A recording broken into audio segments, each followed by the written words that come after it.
All right, ladies and gents, Ben Pakulski back here with my great friend Kasim Hansen.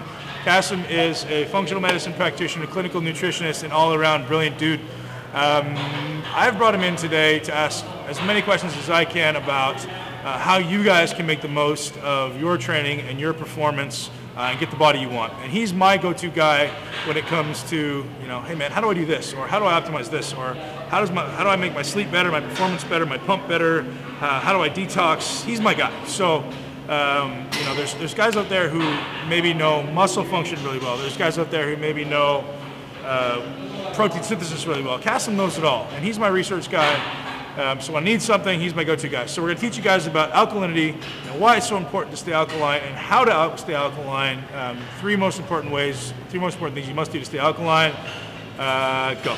So the important thing about alkalinization is that everything in your body, everything it does, is dependent on the pH of your cells. And if your cells can't buffer the acids that they produce, and everything that you do metabolically produces acid, then their function and their efficiency decreases, and their ability to take in nutrients and get rid of metabolites shuts down. Insulin sensitivity. Insulin sensitivity, getting fatty acids into the cell to burn, all of that stuff suffers if the pH is off. Interesting. So, any thoughts or insights on people who say that alkalizing is useless because it's all buffered in your stomach? So what's going on in the stomach is completely different than what happens on the cellular level. Your stomach makes acid to digest food. That acid's neutralized in the intestine. All right, and then as you absorb that nutrients into the bloodstream, it actually is introduced in an alkaline form. So the flora in your gut and everything actually neutralizes those acids before they enter the bloodstream.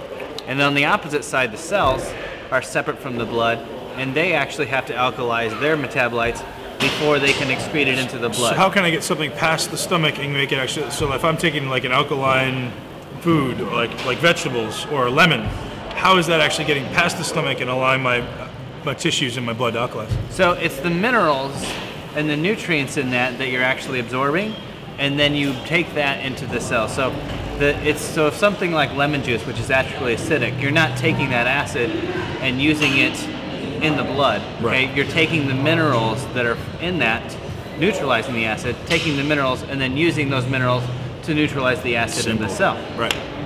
Awesome. So any negative effects that anyone could see from maybe alkalizing too much? Have you ever seen that happen?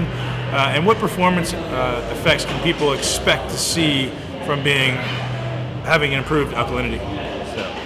As far as going overboard, if you're training, it's nearly impossible to get too alkaline because you're constantly making acid with training. Right. The harder you train, the more acidic you get.